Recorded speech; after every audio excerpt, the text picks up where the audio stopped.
Bom dia, boa tarde, boa noite. Você tá ouvindo o Movecast. Eu sou o Kennedy e a sua missão, caso decida aceitá-la, é pregar o evangelho. Meu nome é Davi e missões urbanas por enquanto só no CSGO. Eu sou o Josué e é isso aí, vamos pra cima. A melhor frase.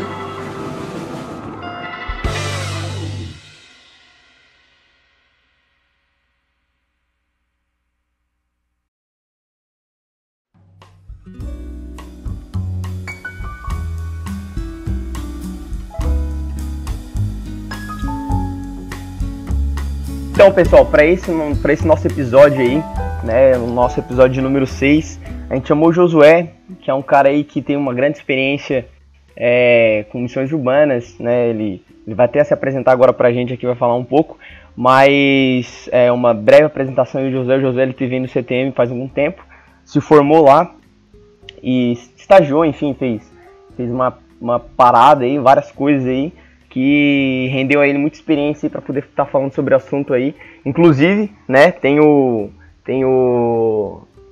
projeto dele, que é um projeto que ele faz nas escolas, ele vai estar falando um pouco pra gente aí. Mas aí, Josué, bem-vindo, cara, bem-vindo ao Movecast aí, é um prazer estar com a gente aí.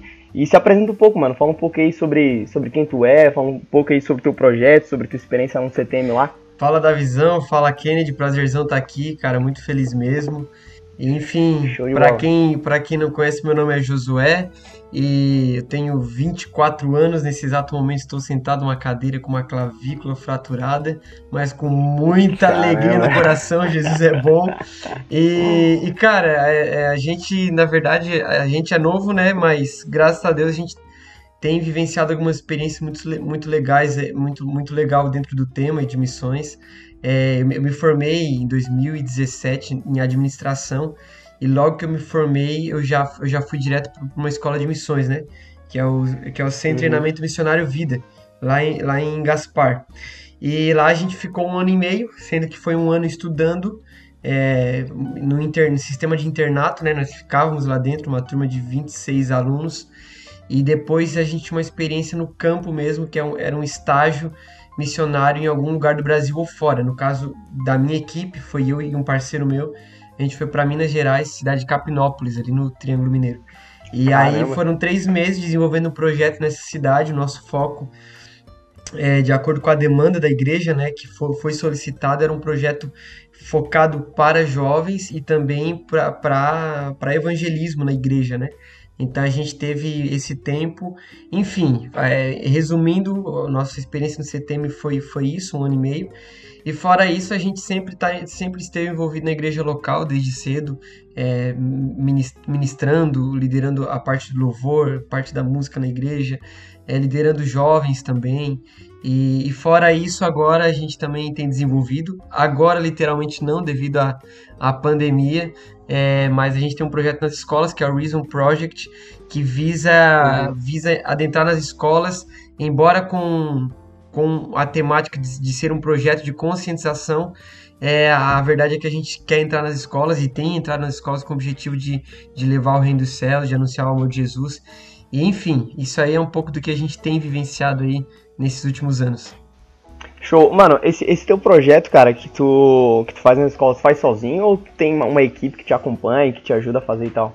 Então, na verdade, é algo muito recente, né? Começou mesmo isso no meu estágio lá de missões. Era eu e o Dudu, que é meu parceiro, que a gente fez o estágio junto, e foi lá que começou esse projeto nas escolas, entrando com palestras e tal. E foi um baita resultado, cara. Foi uma experiência muito incrível. Na verdade, meu coração sempre queimava por escolas, e poder desenvolver isso lá apenas intensificou esse desejo no coração, né? Em 3 meses, cara, foram mais de 700 alunos que a gente teve contato, foram mais de 120 palestras, e nisso tudo, se não me engano, mais de 300 alunos se entregando para Jesus, né, no meio da sala, assim. Caraca, mano! Aí, de lá, quando eu voltei do estágio, me formei no CTM, eu e o Dudu voltamos, né? O Dudu voltou para casa dele, e eu continuei aqui na minha cidade, aqui na região. E aí foi onde surgiu o nome, Reason Project, e aí a princípio eu faço esse projeto sozinho. Sempre procuro alguém para ir comigo, me ajudar às vezes na instalação do que precisa ser instalado, na parte de mídia também, para registrar os momentos, até para poder ter documentos depois e apresentar para outras escolas, né? Comprovando o trabalho, enfim. Então, praticamente eu vou sozinho, mas se Deus quiser, a longo prazo, a ideia é que mais pessoas sejam treinadas e a gente expanda aí esse projeto. Cara, e o interessante, eu tava dando uma olhada, eu até dei uma acompanhada e tal. O teu projeto ali, ele, claro que ele é voltado com toda certeza para evangelização, né? Isso não tem dúvida, é missões urbanas. Só porque tu não chega lá já pregando o evangelho, né? Tem uma certa estratégia para poder chegar ali, até porque se tu chega pregando, assim, por exemplo, numa escola, querendo ou não, tem muita gente que não dá atenção, né? Mas se tu vem já falando sobre outra coisa, assim, já chama atenção e nisso tu já pode pregar o evangelho, né? Cara, na verdade, você tem alguns projetos hoje, alguns movimentos em escolas hoje que o pessoal tem tido muita liberdade para chegar e mandando ver já, pregando o evangelho. E graças a Deus por isso. Mas a pegada do Reason Project, cara, ela é um pouco diferente, porque a gente faz da seguinte forma. A gente chega na escola, apresenta um projeto de conscientização, né? E claro, tudo isso de uma forma excelente para que, sei lá, os diretores do colégio não olhem e vejam, pô, quem é esse cara aí que tá chegando aqui, quer falar num tempo de aula, pô, vamos dar moral pro cara, assim. Então a gente chega com um catálogo, demonstrando fotos, mostrando o histórico da escola que a gente passou e explicando a metodologia. Então, basicamente, é um projeto de conscientização que visa despertar essa geração para um posicionamento diante dos desafios que a gente tem. Aí a gente pontua desafios como violência, suicídio, corrupção, e tudo isso que é um mal da sociedade, a gente traz à tona e, pô, quando a gente apresenta isso, naturalmente os diretores, professores, eles se abrem porque todo mundo sabe que isso é um problema que precisa ser sanado, que precisa ser tratado na sociedade, né? E isso tá muito enraizado nos alunos, porque os alunos vêm com problemas de casa para as escolas e muitas vezes isso explode na escola, né? Os professores têm que lidar com isso. Então, quando eles ouvem a proposta, eles aceitam. E aí, como é que funciona a metodologia, né? São 3 encontros que a gente faz com o mesmo público. Então, por exemplo, vamos supor que eu pegue aí turmas de ensino médio, né? Eu fico na escola, às vezes, 3 meses numa escola, porque eu pego todas as turmas de primeiro ano de uma escola e faço 3 encontros, então são 3 semanas com a mesma turma. Depois segundo ano, depois terceiro ano, depois isso no período da noite, período da tarde, período da manhã. Caramba! Entendeu? Então, assim, a gente vai pegando esses 3 encontros, por quê? Porque a gente desenvolve uma temática que vão se encaixando nos 3 encontros, para não entrar já falando de evangelho, plano da salvação e que a gente precisa de Jesus e tal, porque no final é bem isso, sabe? Bem uma pregação mesmo. Então a gente começa falando sobre vida intencional, segundo tema é desenvolvendo amor, e terceiro tema é construindo um legado. Então fecha uma frase, né? É uma vida intencional, desenvolvendo amor, construindo um legado. Dentro disso, a gente fala sobre o propósito de vida, sobre o porquê que a gente está vivendo e meio que confrontando a nossa geração, que às vezes é muito superficial e que a gente nasceu para um propósito e tem que descobrir isso. E também falando sobre o desenvolver amor, que é a resposta que a humanidade precisa ter. É claro que no decorrer das palestras, existem todos os princípios bíblicos incutidos ali, sabe? Já meio que preparando para a última, que é a finaleira, né? Então, assim, o pessoal vai ouvindo a gente falar sobre vida, cara. A gente não fala de Bíblia. Até porque eu acredito que eu falando de vida, naturalmente eu estou citando Bíblia, mesmo que as pessoas não saibam, porque a Bíblia fala sobre a vida, né?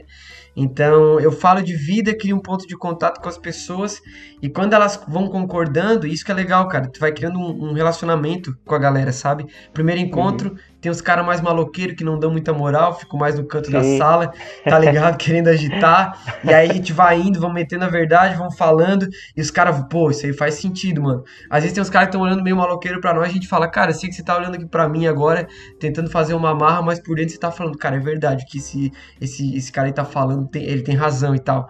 Aí o pessoal começa a se abrir. No segundo encontro, os caras já vêm te cumprimentar, às vezes alguém já vem desabafar, pedir conselho. E aí no terceiro encontro, o coração tá preparado pra vir tá amolecido já. Pra vir a mensagem. Só porque aí que tá, né? O último encontro eu costumo falar que ou tu sai muito amado, porque a galera entendeu o evangelho e realmente reconheceu que aquela mensagem é o que eles precisavam ouvir, ou tu sai muito odiado e fica um clima tenso, porque o pessoal ouviu o evangelho, só porque eles não se renderam ao amor de Jesus, e eles ficam naquela crise interna de assim, cara, mano, eu tô tudo errado, cara, mas eu não quero dar meu braço a torcer e reconhecer que eu preciso de Jesus, entendeu? Então, às vezes, tem gente que me fala, Josué, a galera que é de igreja, assim, fala, Josué, as outras aulas, cara, depois da última palestra, foi um silêncio, cara. Minha sala que só fazia bagunça, a galera toda parada, olhando pro nada e pensando, sabe? Caraca, mano. Então, assim, você vai construindo, né, cara? Então, é um processo, mas é muito legal, cara, porque você vai criando vínculo, relacionamento, e quando a escola disponibiliza espaço, às vezes, pra gente ficar, vira tipo uma sala de aconselhamento pastoral, cara. A gente tá no intervalo, eu sempre deixo uma musiquinha rolando lá, um ambiente, louvor, adoração, às vezes chega a gente chorando do nada, falando, José, eu preciso conversar um negócio contigo, cara. E aí Deus vai trabalhando, enfim, tem sido várias experiências muito marcantes aí.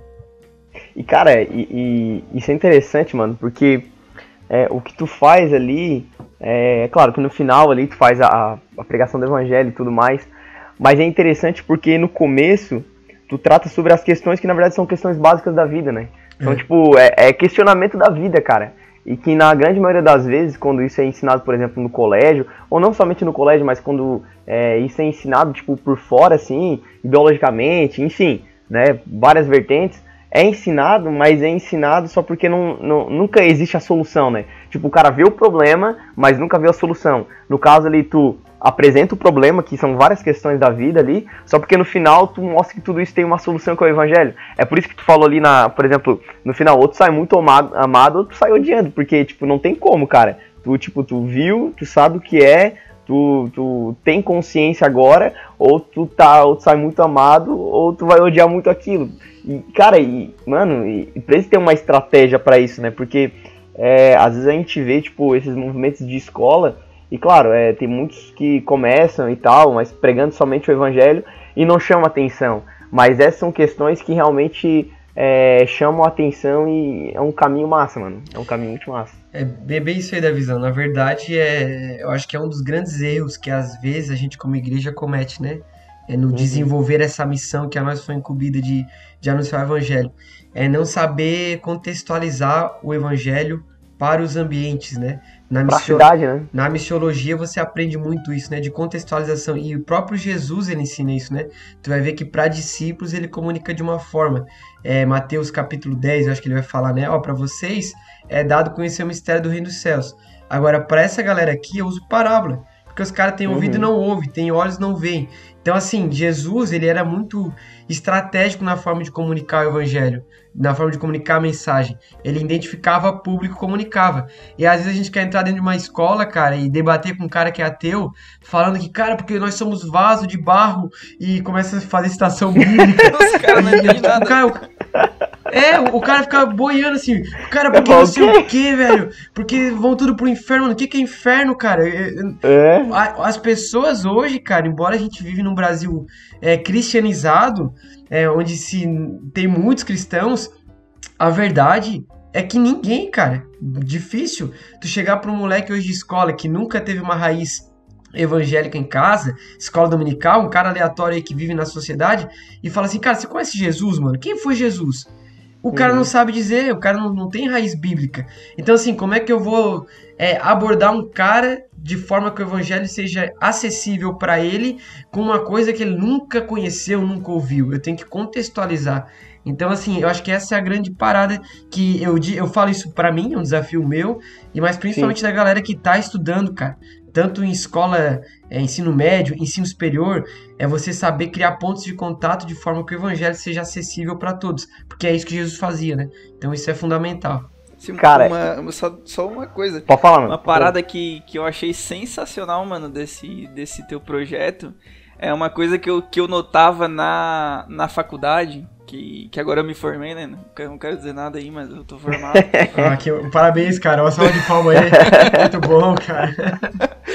Mas eu, na faculdade tinha aqueles movimentos cristãos, né? Que daí falava, não, toda terça-feira, em tal horário, vai ter o movimento cristão. E era um movimento com o intuito de trazer mais jovens que não eram cristãos da faculdade lá pra dentro, né? Só que tu ia nessas reuniões e tu via que só tinha cristão, cara. Não tinha nenhum outro porquê. Porque reunião pra crente dentro do lugar que não é de crente, tá ligado? Eles faziam um culto ali, podia fazer a mesma coisa na igreja, era só marcar um horário mais tarde.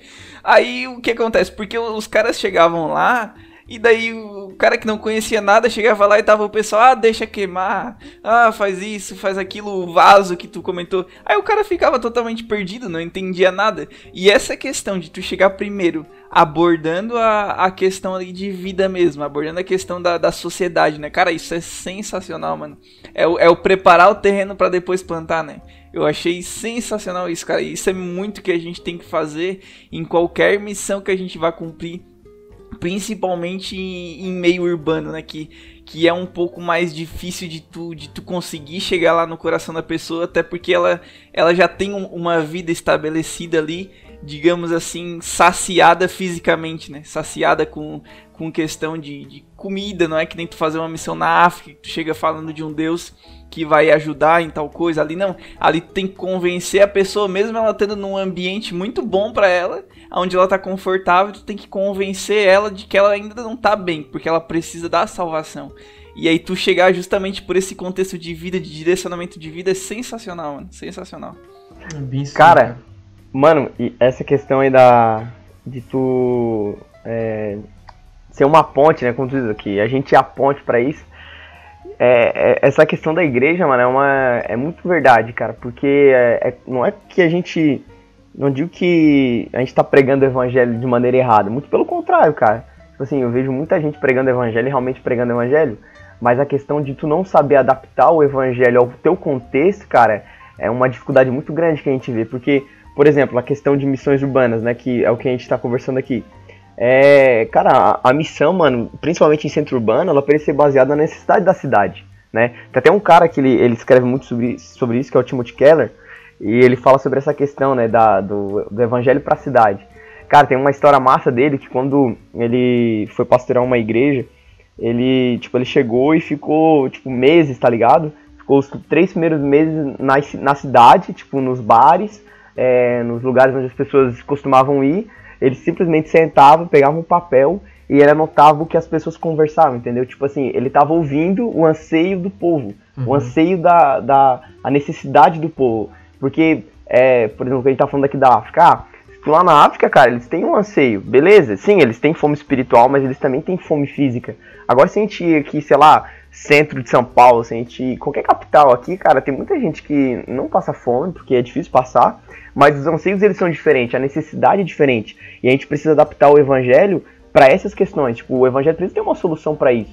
Por isso que, quando tu disse ali da igreja, a gente peca muito nisso, porque às vezes tem muitos irmãos e muita gente assim, claro que a gente deve com certeza respeitar e honrar, mas que ficam naquela de que não, o evangelho não muda, e com certeza o evangelho não muda, mas a maneira de como eu prego o evangelho, cara, ela tem que mudar, mano, ela tem que se adaptar ao contexto que eu tô, porque senão não adianta você vai pregar pra o quê, né? Você vai pregar pra quem? Ninguém vai querer ouvir. Eu acho que o Espírito Santo, ele é o responsável, ele convence, né? Isso é primordial a gente entender. Então eu creio muito, assim, que nunca é em vão. As pessoas que talvez não tenham essa percepção e na forma delas anunciam o evangelho, o Espírito Santo, ele é capaz de traduzir, de tornar isso acessível. Mas ao mesmo tempo, a gente que talvez tenha percebido isso na nossa rotina, no nosso cotidiano, a gente tem que ser bom mordomo com a percepção que Deus tem nos dado, né? De saber comunicar e contextualizar. E, cara, isso é crucial, porque a verdade é que o evangelho, ele é um evangelho global. Às vezes a forma como a gente prega aqui em Cocal do Sul é um pouco diferente da forma como vocês pregam em Criciúma. Assim como é diferente como se prega no Nordeste, assim como é diferente como se prega no Oceano Asiático, que é fogo, né, mano? Meu Deus, cara. No continente. Mas então, né, cara? Não deixou de estar errado, a gente cara. Tá falando de missão e não de geografia, cara. Mas não deixou de estar errado, mano. O continente também tá na Ásia, cara. Exatamente, cara. Então, como vocês podem ver, é importante estudar geografia também, né, cara? Pra missões. Mas, enfim, né, continuando a linha de raciocínio, a gente aprende muito quando se fala em missiologia, nesse sentido de você tornar o evangelho acessível. É claro que o evangelho ele tem que ser contextualizado à cultura local, mas nunca a cultura local prevalecerá sobre o evangelho. Então, Sim, a partir do momento que a minha forma de contextualizar ou atualizar a mensagem para a cultura local, a partir do momento que isso acontece de forma que venha contra os princípios bíblicos e haja uma distorção, aí é um sinal vermelho, sabe? Agora, assim, eu tenho que tornar essa mensagem acessível para que as pessoas entendam. E aí entra a parte da contextualização, né? Você falou aí de um exemplo, e até eu vou deixar uma recomendação aqui, cara, um livro muito conhecido na missiologia que é Por Esta Cruz Te Matarei. Cara, livrinho pequeno, você mata ele em um dia. E, resumindo, é um cara que vai para uma tribo indígena e ele fica 5 anos lá, só se adaptando. Tipo, os caras tentam matar ele porque ele é um homem branco e sem falar nada de Jesus, só se contextualizando, conhecendo a cultura, para então começar um projeto de começar a falar de Jesus. Cara, é muito louco. No final das contas, a tribo toda é alcançada para Jesus. Já deu spoiler do livro todo. mas compra, cara. É legal. É muito massa mesmo. Só pra ter na estante agora. É isso aí.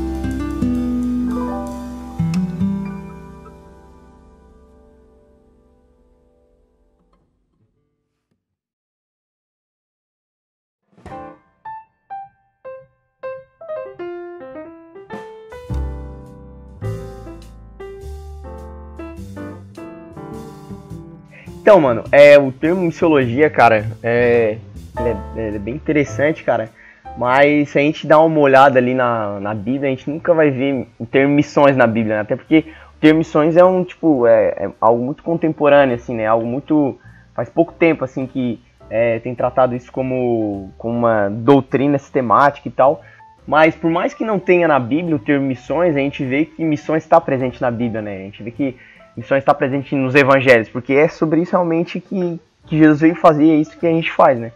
Mas por mais que não esteja ali, todo o evangelho fala sobre missões. E, cara, se tu pudesse falar pra gente um pouco aí sobre a questão de missão, não somente a definição, mas como a Bíblia trata missões e o que seria missões no olhar bíblico, assim.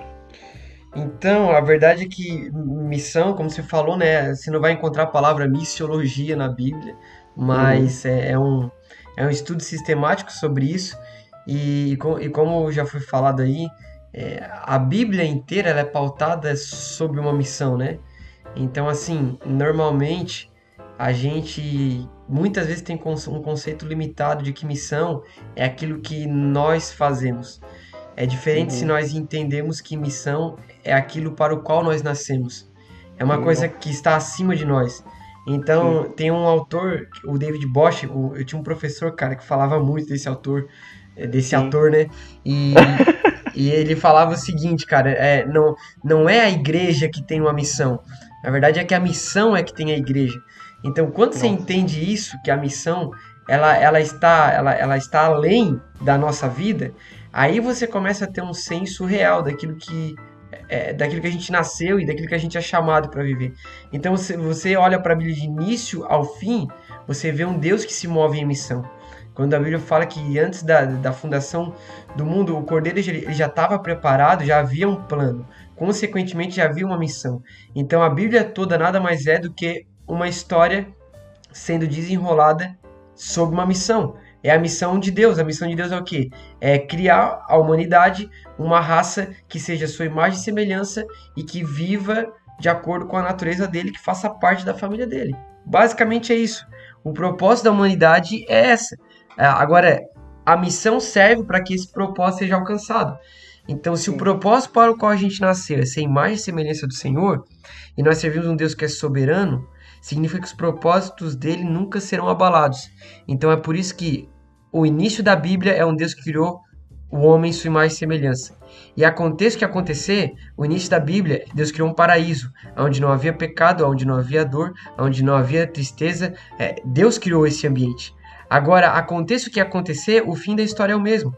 É por isso que Gênesis 1 e 2 fala de uma criação sem pecado, uma criação perfeita. E Apocalipse 21 e 22 vai retratar essa criação restaurada, uma criação sem pecado, sem dor, sem maldade, o ser humano totalmente imagem e semelhança de Deus. Então, assim, o propósito de Deus ele é inabalável. Agora, para que isso aconteça, a gente se move em missão na Terra. Então, qual é a missão como igreja que a gente tem? É simplesmente manifestar o reino dos céus na Terra. E aí isso se resume na ordenança de Jesus para a grande comissão, né? Ir por todo mundo, anunciar o evangelho a toda criatura, batizando no nome do Pai, do Filho e do Espírito Santo, e fazer discípulos das nações. Então, cara, isso aqui parece ser muito simples, parece ser tão resumido, mas na verdade isso aqui é a nossa vida. É anunciar o evangelho, não só isso, mas discipular. E como você se discipula pessoas? É vivendo. Então, assim, a nossa vida toda é isso, anunciando, refletindo Jesus, ensinando, discipulando, tornando as pessoas mais parecidas com Cristo. E à medida que isso vai acontecendo, o reino de Deus vai sendo estabelecido na Terra. E à medida que isso vai acontecendo na Terra, essa raça que Deus tem criado agora, que provém de Jesus Cristo, através da nova criatura gerada pelo Espírito Santo, essa raça vai sendo levantada para que no fim de todas as coisas a gente governe com Cristo. É o Apocalipse, né, que a gente crê, a esperança da igreja. Então a nossa missão é essa, anunciar o evangelho a toda criatura, fazer discípulo das nações. Sim, o Josué, tu falou bastante ali no contexto, né, da gente, do id, do pregar, e daí muita gente tem aquele pré-conceito, né, de que o missionário em si é somente aquele que realmente sai pro campo, né, somente aquele que vai lá fazer. Não, aí ele tá fazendo a missão. Um título ministerial. A minha parte aqui é só contribuir. Aí surge a questão, uma dúvida. Tu falou muito do nós, né, do que a gente tem que fazer, da gente discipular, da gente... Então, nesse contexto, a gente entende que todos nós somos missionários, né? Seria mais ou menos isso? O que tu pode dizer sobre isso? Cara, é bem isso. Tem até uma frase, eu não lembro mesmo se foi o Spurgeon que falou, ou outra, talvez seja um outro cara muito renomado que eu não lembre, mas ele falou o seguinte, todo cristão, ou ele é um missionário, ou ele é um impostor. É Spurgeon. Então, né? Tá certo. Uhum. Então, a parada é essa, cara, não tem como você se dizer cristão e você não se mover em missão. Quando você entende que a missão está acima da tua vida, você vive para isso, né? Então, assim, é por isso que a nossa consciência de visão missionária, ela não pode ser limitada apenas a uma pessoa que vai para uma outra nação e atravessa uma fronteira para desenvolver um projeto missionário. Sim. Embora isso é muito legal. Inclusive, cara, a gente em 2021 agora surgiu um convite, a missionária Elisama tem um projeto em Timor-Leste e em Moçambique. Eu acho que vai ser um dos maiores desafios da minha vida, mano. Cara. Ela pediu pra gente organizar uma viagem missionária, uma conferência e uma cruzada evangelística lá em Moçambique. Serão, acho, uns 15 dias. Então, assim, cara, isso aí é uma coisa que tem pulsado muito no meu coração pra esse ano 2021. Só porque ao mesmo tempo que eu entendo que isso é grandioso, eu entendo também o quanto o meu levantar na segunda-feira e trabalhar é grandioso, porque isso é missão também. Entendeu? Sim. Então, assim, quando eu entendo que a missão está acima da minha vida se submete o tempo todo à missão. Então, isso é consciência de quem é discípulo de Cristo. Vai ver Pedro e João estão indo em Atos 3 orar no templo. Estão indo numa coisa que é rotineira, cara. Vamos lá orar no templo. E eles ouvem o clamor de um aleijado pedindo por esmola. Então, assim, primeiro que eles estão sensíveis ao clamor e eles sabem que o cara não precisa de esmola, o cara precisa de cura. Eles manifestam cura e ali eles estão cumprindo missão. Eles estavam indo para curar o aleijado? Não, estavam indo para uma rotina. Só porque eles entendem que a vida deles não está acima da missão. Pelo contrário, a vida deles é para servir a missão de Deus. Então quando você entende isso, cara, é a tua vida por completo, mano. Não é só quando você tá na África, ou não é só quando você tá na igreja, ou não é só quando você tá em casa, não. A tua vida totalmente, integralmente, completamente está submetida a um envio, à missão de Deus. Se a gente tiver essa consciência, cara, aí tudo faz sentido, porque a gente vai viver aquilo que Jesus ordenou aos discípulos. Cara, vocês vão, sejam revestidos do poder, e depois vocês vão testemunhando em Jerusalém, Samaria, Judéia e até os confins da terra. Então, assim, não é só aqui, não é só ali, não é só lá, é tudo isso junto, entendeu? Então, assim, a igreja é chamada para missão aqui e agora, lá e agora, Então, assim, a gente não pode segmentar a missão. Missão é agora o tempo todo, aqui, lá, seja onde for. A gente tem que se mover com essa consciência. Um negócio muito massa que tu falou é justamente o exemplo ali de que eles acharam ali o cara que precisava no cotidiano, né? Eles estavam indo pro cotidiano, por onde eles provavelmente passavam com bastante frequência, e encontraram alguém que precisava. Isso mostra pra gente que nem sempre o que precisa, né? As pessoas que necessitam estão só lá na África, só lá na missão transcultural, né? Que transcende a cultura. Mas aqui, e daí a gente entra no contexto de missão urbana, né, mano? Que é justamente o se concentrar, às vezes, também nos grandes centros, que é o que Paulo fez, né? Paulo ia lá nas cidades grandes e fazia as igrejas estratégicas. E daí, por consequência das igrejas estratégicas estar na cidade grande, ganhava as cidades vizinhas. Por quê? Porque é mais fácil alguém da cidade pequena ir para a cidade grande do que a cidade grande ir para a cidade pequena, né? Então tem esse conceito de estratégia, cara. E isso é muito legal da gente pensar nessa questão de se concentrar também um pouco na parte urbana. Porque o evangelho ele consegue se disseminar muito grandemente quando tá num contexto onde tem uma população bastante abrangente, né, que pode fazer a notícia correr, pessoas que passam pela cidade e escutam, que foi o que Paulo fez, né? Isso eu acho muito sensacional.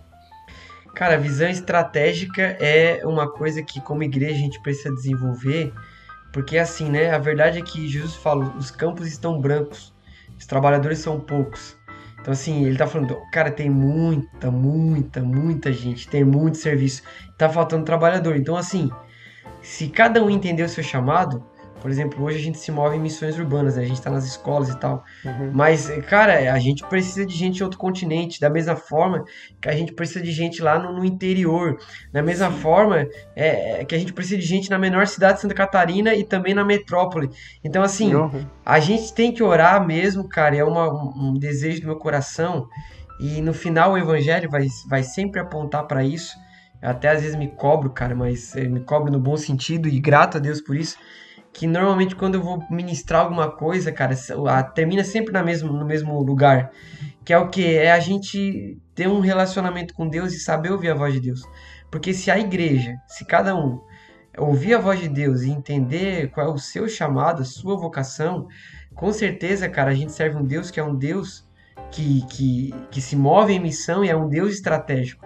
Ele coloca as pessoas certas nos lugares certos. Então, se cada um entender a sua missão, cara, a sua vocação, com certeza a gente vai começar a ser mais eficiente como igreja. Porque não vai ter só gente pensando que missão é só além das fronteiras, não vai ter gente só pensando que missão é só aqui nas escolas, não.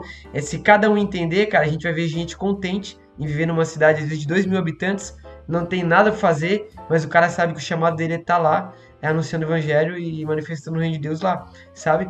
Então, assim, a gente precisa ter a consciência de que o reino de Deus é estratégico. E assim como existem muitos...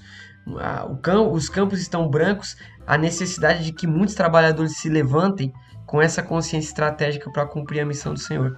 E, mano, falou ali sobre essa questão da coletividade, de cada um entender o seu chamado, cada um ouvir a voz de Deus e a partir disso viver aquilo que Deus realmente tem pra vida dele. Nesse caso a gente tá falando sobre missões, mas é interessante, mano, porque a gente tava comentando, você estava comentando até agora aí sobre essa questão do missionário, né?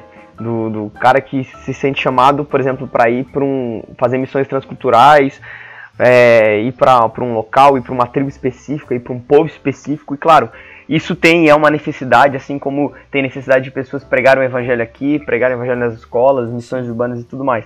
Só porque, cara, eu percebo que tem um entendimento muito errado, às vezes, de pessoas que acham que missões, ou que missionário, é aquele que, digamos assim, que ele é reconhecido pela igreja local e ele é enviado para um lugar. Aquele é o missionário.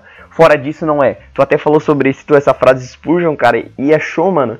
Porque se a gente pensar, mano, antes da igreja enviar alguém, Deus já enviou a igreja, entendeu? Antes da igreja enviar um missionário, Deus já enviou a igreja para ser missionária, né? Tipo, Deus teve um filho e fez dele um missionário, que é a frase do Livingston. Então, cara, eu acho que essa questão da coletividade é muito interessante. Porque quando a gente começa a entender o nosso papel como igreja, a gente começa a entender aquilo que ter essa consciência de discípulo, né? Que é ir pregar o evangelho e fazer discípulo, cara, tudo muda, mano, tudo é transformado. Mas é essa questão, né? A gente às vezes se baseia muito e espera muito de uma pessoa em específico, de alguém específico para levar o evangelho para um povo específico, e às vezes a gente esquece, cara, que a gente tem que levar o evangelho para o nosso vizinho, que a gente tem que levar o evangelho para aqueles que estão na nossa família, levar o evangelho para as pessoas do nosso trabalho, que é coisa simples, mano, mas é ordenança nossa, é obrigação nossa, tá ligado? E você falou ali, né, de a frase que foi falada que Deus enviou seu filho, que fez Jesus missionário. Uhum. E isso aqui é uma coisa que faz muito sentido, né, cara? Se a gente parar pra pensar, é até muito óbvio, né? Mas assim, quando a gente se entrega pra Jesus, a gente reconhece ele como Senhor e Salvador. Ou seja, ele tem um senhorio, ele governa a nossa vida. Nós somos chamados não apenas para sermos salvos, mas para nos submetermos ao governo de Cristo. Ou seja, há uma caminhada de discipulado, né?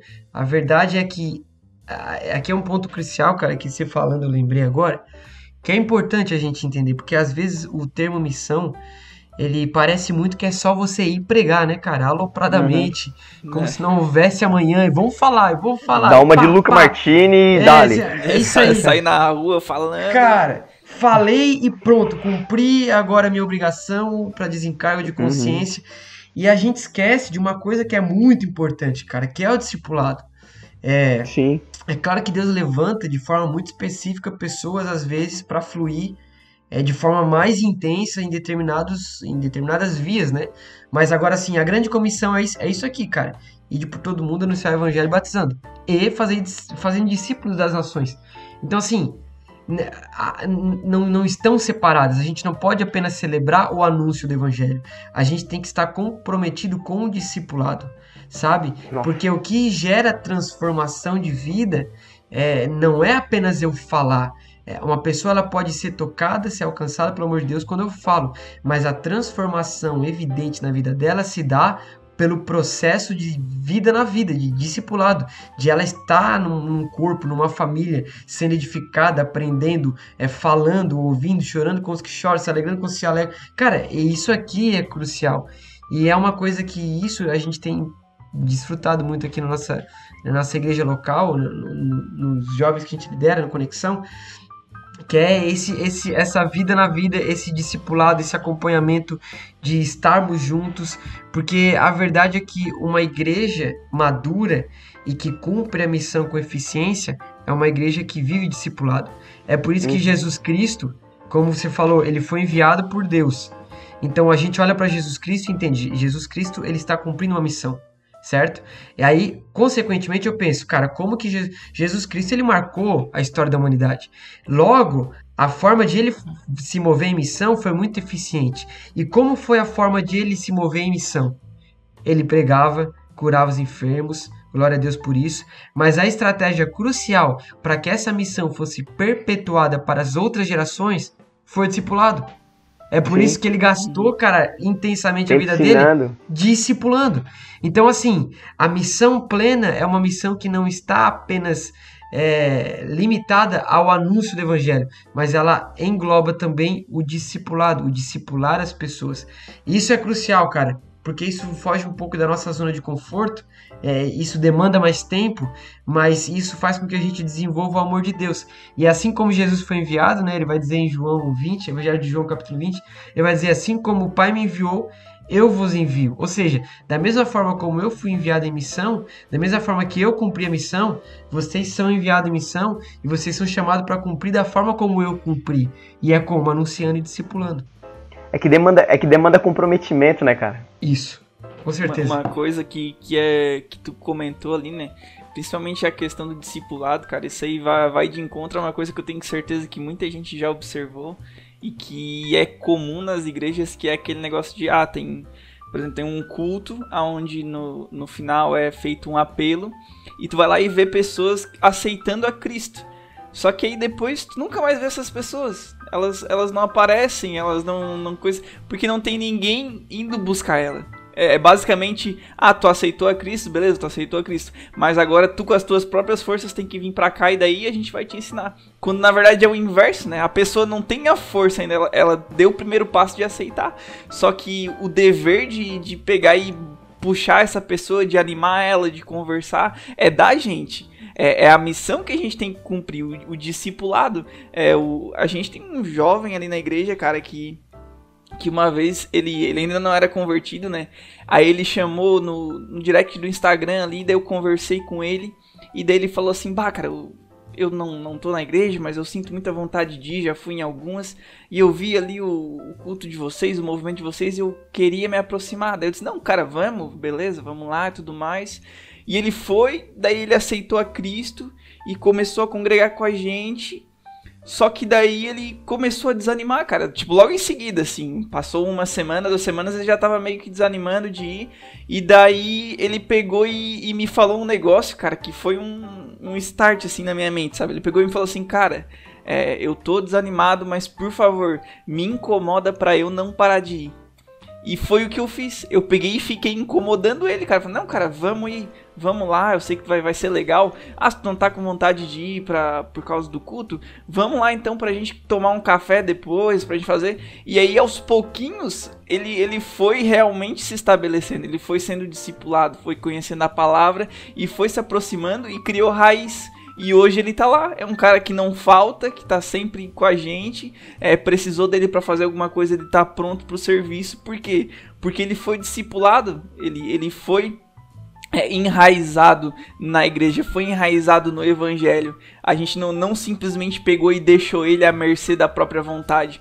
Porque é claro que não tô dizendo que é impossível alguém pegar e com a própria força conseguir ali com a ajuda do Espírito Santo ir até a igreja e conseguir sem ninguém ajudando a discipular, mas que o nosso dever de discipular ajuda e facilita muito o convencimento do Espírito Santo para que a pessoa se enraize no evangelho, né?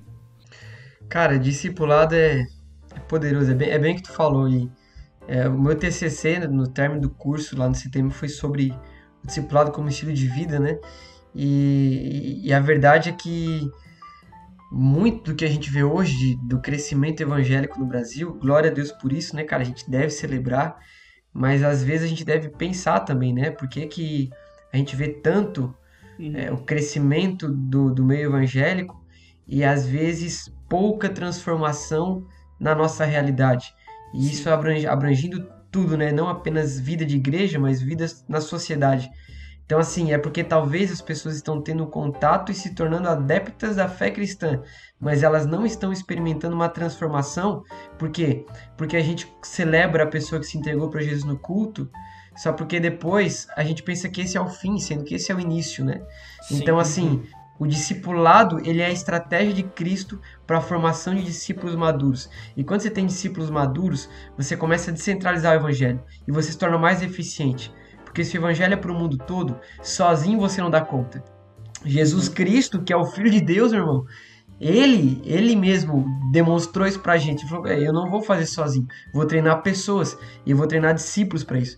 Então, assim, eu acho que o cumprimento da nossa missão, né, ela tem muito a ver com anunciar o evangelho, mas também com um compromisso muito intencional sobre discipulado. E, cara, discipulado daria um tema só para outro podcast, porque... E vai ter, né? Vai longe. Cara, um negócio muito, muito legal, né, que a gente pode até usar de exemplo, a questão justamente do que tu tava dizendo, de tu discipular alguém e fazer com que daí o evangelho seja disseminado, né? A gente pode usar de exemplo o coronavírus, cara. Como é que funciona? Uma pessoa se contamina mais 2, aí dessas 2 já vai para 4, depois vai para 6, e é assim que vai ser disseminado o evangelho, né? Tem que estar sempre duplicando isso, né? E eu não sei se na tua convivência lá é em Minas Gerais, né? Isso.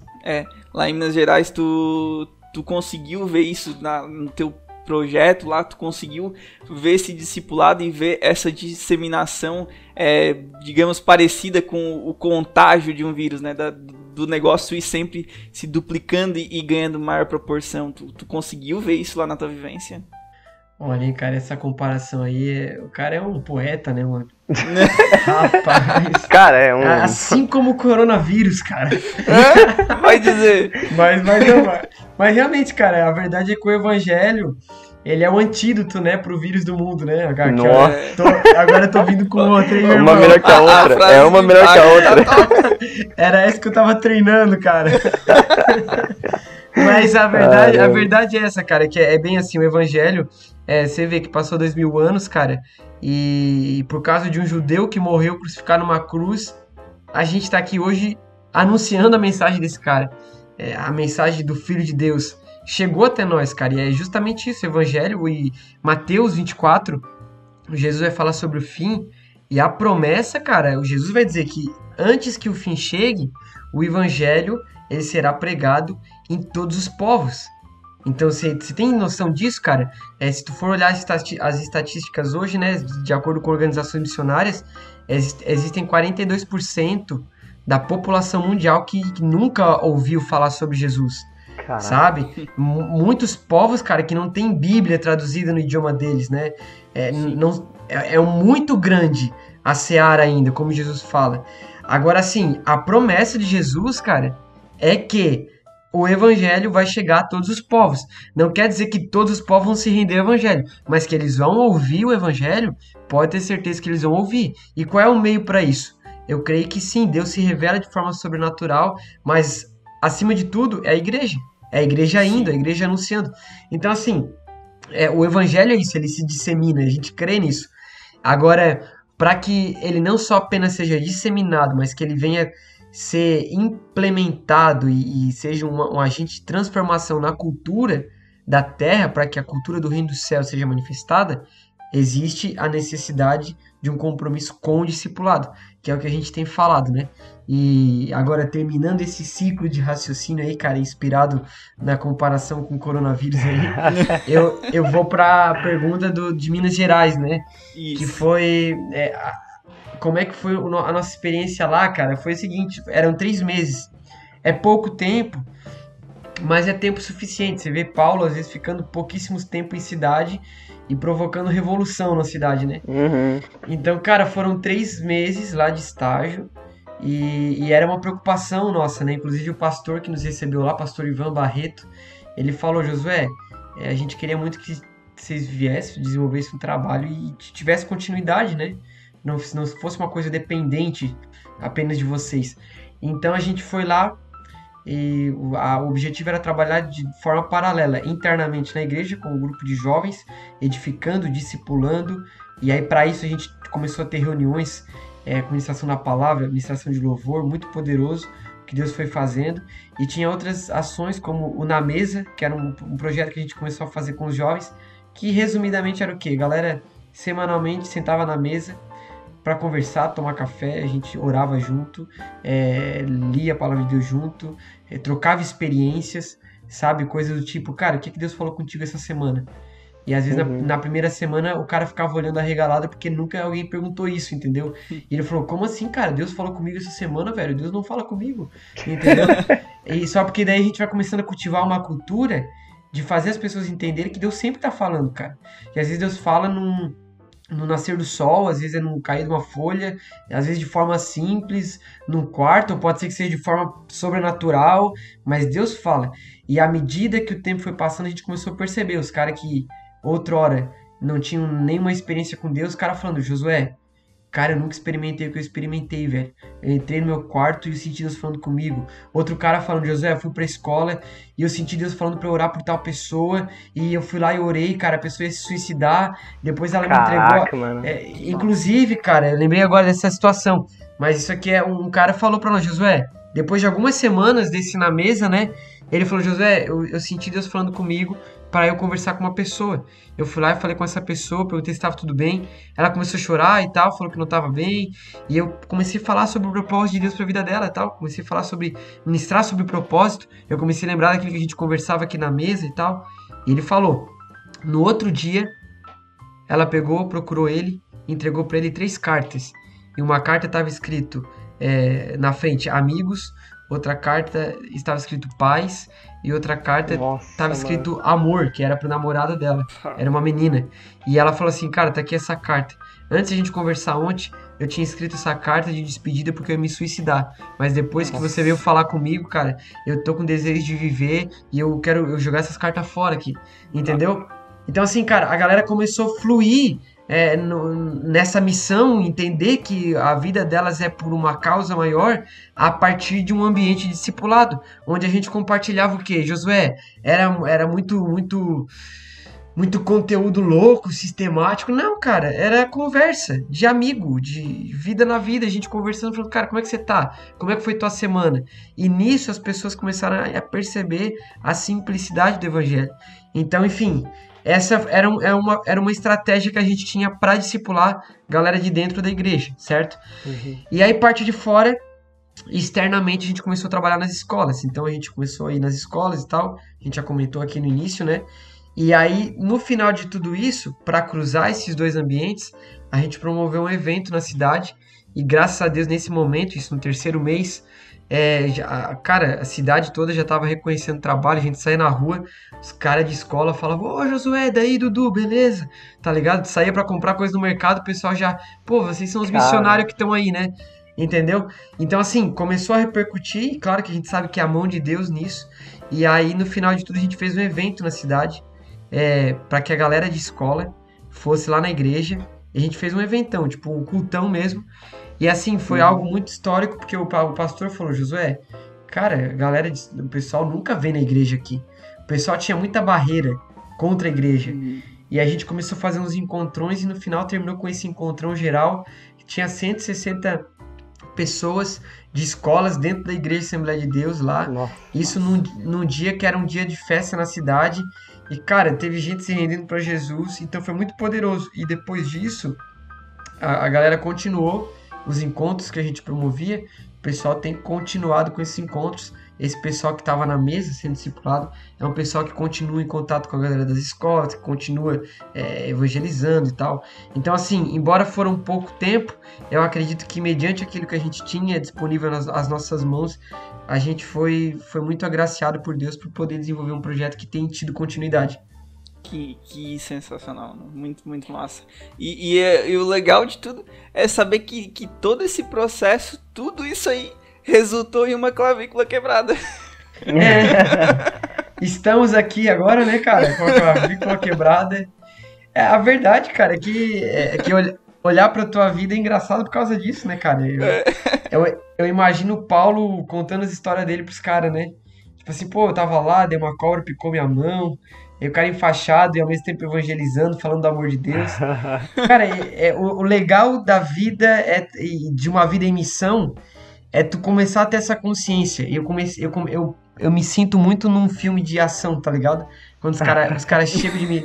Os caras chegam de missão. É umas viagens da minha cabeça, tá, cara? Eu viajo muito assim. Mas assim, quando os caras chegam de missão, e eles saem com os caras do exército pra tomar café e pra falar como que foi a missão. Tipo, bem de boa, tá ligado? Relaxando. Então, assim, quando eu voltei de Minas Gerais, cara, a gente se juntou na mesa com os caras que estudavam com a gente e começamos a falar, cara, Deus fez isso lá, Deus fez assim. Caraca. E daqui a pouco o outro falando que a realidade dele era um pouco diferente, tinha umas batalhas espiritual bem pesadas, os caras falando que saiu na rua, tinha endemoniado caindo, eles tinham que expulsar demônio, entendeu? Nossa. Então, assim, cara, aí tu começa a ver, mano, eu tava em missão aqui, o cara tava em missão lá, agora a gente se reúne aqui pra celebrar o que Deus fez, mas sabendo que a gente vai sair daqui em missão porque tem mais pra fazer. E nisso, cara, essa vivência, daqui a pouco você tá aqui com a clavícula quebrada gravando um podcast, falando o que Deus fez e ao mesmo tempo encorajando o que Deus tem pra fazer. A vida da igreja tem que ser isso, cara. Isso tem que pulsar no nosso coração. A gente tem que estar aqui edificando a igreja, encorajando uns aos outros e louco para acordar amanhã e partir para fora e anunciar o reino de Deus. E nisso a gente vai vivendo, cara. É isso que traz sentido para nossa vida como igreja. Mano, isso cara, é inspirador, mano. Porque essa convivência, mano, essa simplicidade do evangelho, cara, de tu... Sabe, o que tu acabou de falar ali, mano, de tu acordar na segunda-feira, cara, de tu acordar com ânimo, porque tu tá vivendo aquilo, cara, que Deus te chamou pra viver, sabe? Tu tem uma consciência de discípulo, tem uma consciência do porquê tu tá aqui, tem uma consciência do que tu tá fazendo, tem uma consciência do que tu tem que fazer, e que por mais que tenham as dificuldades da vida, cara, tu tá claro sobre o que tu deve fazer. E, cara, essa questão, mano, do evangelho, mano, ele contagia, mano. Contagia demais, cara, porque quando a gente começa a viver o evangelho, de uma maneira simples, cara, como tu disse ali, pô, se reúne ali na mesa, cara, e tava conversando sobre o evangelho, mano, isso muda tudo, cara, essa questão da convivência, do discipular, de tu estar junto, orar uns pelos outros, de tu sentir a necessidade do outro, orar pelo outro, carregar o fardo do outro junto, cara, é o evangelho, mano, e é isso que produz fruto, cara, porque às vezes a gente fica muito enclausurado, cara, e tipo, muito cheio de teoria, muito cheio de não sei o que e tal. Quando o evangelho é simples, cara, é tu ir pregar o evangelho, tu discipular, tu orar um pelo outro, tu ajudar, tu levar a carga do outro, tu realmente tu viver, né, cara? Porque quando a gente fica pensando no evangelho só como uma forma sistemática e não fica, e não pensa o evangelho como um estilo de vida, como uma maneira que tu tem que viver, cara, ele desanda, mano, a tua vida parece que não faz sentido, entendeu? Tu acorda na segunda-feira e a segunda-feira é apenas mais um dia e tu tá louco que chega na sexta-feira pra te dizer, cara, chegou a sexta-feira, agora eu vou aproveitar o final de semana. Aí chega na segunda-feira, tu tá tristão de novo, sexta-feira tu tá feliz, é sempre esse pico, sabe, de tristeza e alegria. Quando o evangelho tu acorda na segunda-feira, tu tá no gás, na terça, na quarta, na quinta, na sexta, no sábado, no domingo, e experiência pra contar, e a vida pra compartilhar. E, cara, isso faz muita diferença, mano, diferença demais, mano. É isso aí, cara. Eu acho que de toda a experiência que a gente teve lá no CTM, né? 1 ano estudando, 3 meses de estágio. A teoria é muito legal, cara, é muito bom. Inclusive, se alguém estiver assistindo, ouvindo, né? Quem estiver ouvindo esse podcast, cara, estude. A gente até ia comentar, né? Sobre a história da igreja. Tu é despertado pela história das pessoas. Mas a verdade, cara, é o que faz teu coração pulsar é você viver isso na prática. Então, assim, eu posso ter estudado 1 ano missiologia, às vezes, numa escola de missões, mas o que eu carrego muito forte é a experiência de 3 meses na prática, entendeu? Que se sobressai, porque a gente tá muito cheio, a gente tá muito cheio de pessoas falando hoje, né, cara? Não só teólogos, mas pessoas qualquer que tem um discurso aí para levantar, porque tem uma rede social e pode falar. E assim, cara, eu oro para que Deus levante, sim, em nome de Jesus, influencers aí que sejam voz de Deus, através daquilo que professam, daquilo que discursam, né? Mas, cara, que acima de tudo isso seja acompanhado de sinais, de maravilhas, de uma vida que realmente comprova aquilo que nós falamos, né? Porque a fé sem obras é morta, então a nossa palavra sem vivência é simplesmente uma lata ressoando, vazia, cara. E disso o mundo já tá cheio. Então, assim, é diferente quando você tem convicção daquilo que você tá vivendo e você sabe aquilo que você tá experimentando em Deus, convicção do teu propósito, é diferente quando você fala para alguém, vai falar do amor de Jesus, as pessoas percebem. É por isso que Paulo e João, né, voltando àquele exemplo lá de Atos 3, me veio a memória agora, eles olham pro aleijado e falam, é o seguinte, cara, olha para nós.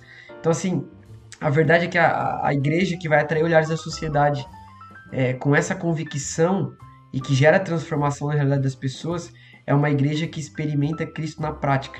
Não é uma igreja apenas que está dentro das sinagogas, falando lendo pergaminho. Não, cara. É uma igreja que está vivendo, está na rua, está orando pelos enfermos, está pregando, está ensinando, volta para a sinagoga. É uma igreja que cultua, que celebra a Deus aquilo que o Senhor está fazendo, mas volta para segunda-feira e continua na missão. Mano, sensacional o nosso papo até aqui, mano. Acho que não sei se já passou de 1 hora, deu quase 1 hora de duração. Só que eu não sei as pessoas que estão ouvindo, mas assim como tu disse ali, né, que tu imagina Paulo lá contando pros outros, que a cobra me picou e tudo mais, eu tô extremamente curioso pra saber como tu quebrou a clavícula. Aí, isso aí é coisa do cão, isso aí, mano.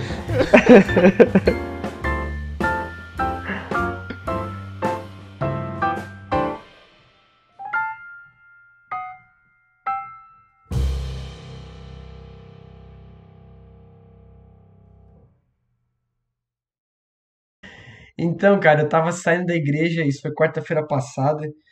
Daí eu saí de bike, né, indo pra casa e vi uns 3 cachorros, cara, atrás de mim. Começaram a vir, daí eu dei uma pedalada mais firme pra acelerar e não deu conta, cara. Daí daqui a pouco eu olhei pro lado e vocês estão rindo porque não foi com vocês, cara. Mano, muito bom. Mas eu olhei pro lado Aí tinha um cachorro, cara, eu fui tentar tirar ele com o pé, né? Tipo assim, dar um chute assim no vácuo, só pra ele ficar com medo. Aí eu perdi o controle da bike, cara, perdi. E ele foi mordido Capotou. ainda. Não, o cachorro saiu, né, cara? Tipo, de certo ele viu, mano, foi tenso, eu vou vazar daqui, Foi cara. desse, vou vazar que não vai dar bom. Aí eu caí, cara, tanto eu não sofri nenhum arranhão, cara, eu só caí mesmo em cima do ombro e foi onde fraturou a clavícula. E daí? É, sorte que tinha uns caras perto lá, me ajudaram, levaram no hospital. É, foi tenso, cara, mas graças a Deus estamos aí, né? Foi obra do cão, Contando então. a obra do cão, cara. Cuidado com os cachorros, galera. Dos cães. Mas tudo certo, cara. Mas foi bom, tá? Sabe que, embora eu sei que Deus não quis quebrar minha clavícula, mas a gente sabe que todas as coisas cooperam para o bem, né? E, Exato. enfim, tá sendo um tempo bom, cara. Eu tô tendo que ficar mais por casa e eu acho que tava sendo necessário e tô conseguindo aproveitar bem. Show de bola, mano.